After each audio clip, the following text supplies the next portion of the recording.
توجہ ایک عام انسان کو بھی کامیاب بنا دیتی ہے۔ آج آپ کے جو حالات ہیں وہ آپ کی توجہ کی وجہ سے ہیں۔ اپنی سوچ کو ایک چیز پر فوکس کریں۔ سورج بھی تب تک نہیں جلتا جب تک تمام شعاعیں ایک جگہ اکٹھی نہیں ہوتی۔ اگر آپ اپنی توجہ کسی ایک چیز پر نہیں رکھتے تو آپ کبھی بھی بہتر نتائج حاصل نہیں کر سکتے، چاہے آپ کے پاس کتنی ہی طاقت کیوں نہ ہو۔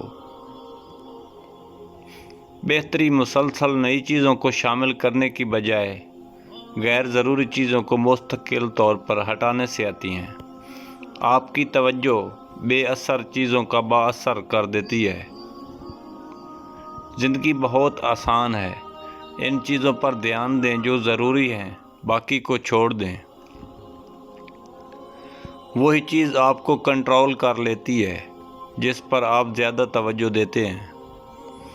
بہترین سوچ کا سب سے بڑا دشمن بلا ضرورت مصروف رہنا ہے۔ دانش مندی اس چیز کو جاننے میں ہے کہ کسی چیز کو کب اور کہاں نظر انداز کرنا ہے۔ ملٹی ٹاسک اور 50 مسائل کو بڑھا دیتی ہیں اور پروڈکٹیوٹی کو برباد کر دیتی ہیں۔ زیادہ تر جو کچھ ہم کہتے ہیں اور کرتے ہیں، کیا وہ حقیقت میں بھی اہم اور ضروری ہے؟ دو چیزوں کو ایک وقت میں کرنے سے بہتر ہے کہ کچھ نہ کریں۔ کچھ لوگ جو چاہتے ہیں وہ اپنے فوکس کی وجہ سے حاصل کر لیتے ہیں اور کچھ فوکس نہ کرنے کی وجہ سے نہیں کر پاتے۔ دھیان بٹانے والی چیزوں سے دور رہیں۔ آپ بہت جلد اپنی منزل تک پہنچ جائیں گے۔ ایسا دور جس میں بڑی آسانی سے دھیان بٹ جاتا ہے، اس میں اگر آپ کسی ایک کام کو ہی انجام دیں تو یہ ایک سپر پاور ہے۔ دھیان بٹانے والی چیزوں کو بھوکا رکھیں اور اپنی توجہ کو کھانا ضرور کھلائیں۔ سوچیں کہ آپ کیا چاہتے ہیں، فیصلہ لیں، اپنی ترجیحات طے کریں اور پھر اسی کام پر کریں۔ اہم چیزوں پر توجہ دینا ذہانت کی علامت ہے۔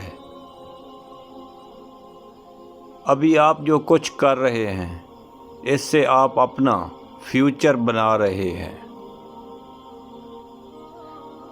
ڈیجیٹل دور میں ڈسٹریکشن روزمرہ زندگی کا حصہ بن جاتی ہے۔ یہ زندگی جینے کا طریقہ نہیں ہے۔ ایسے میں ہم کبھی خوش نہیں رہ سکتے۔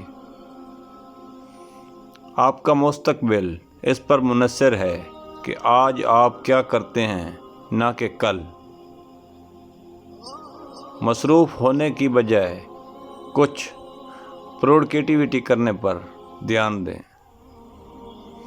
جن لوگوں کے ساتھ ہم رہ رہے ہوتے ہیں وہ ہی بہترین ٹیچر ہوتے ہیں۔ پسندیدہ زندگی گزارنے کے لیے آپ کو موقع کی نہیں، عزم کی ضرورت ہوتی ہے۔ رفتار کو برقرار رکھنے کا ایک ہی طریقہ ہے کہ مسلسل بڑے گلوس رکھے جائیں۔ دھیان بٹانے والی چیزوں کی بجائے تعلق بنانے والی چیزوں پر دھیان دیں۔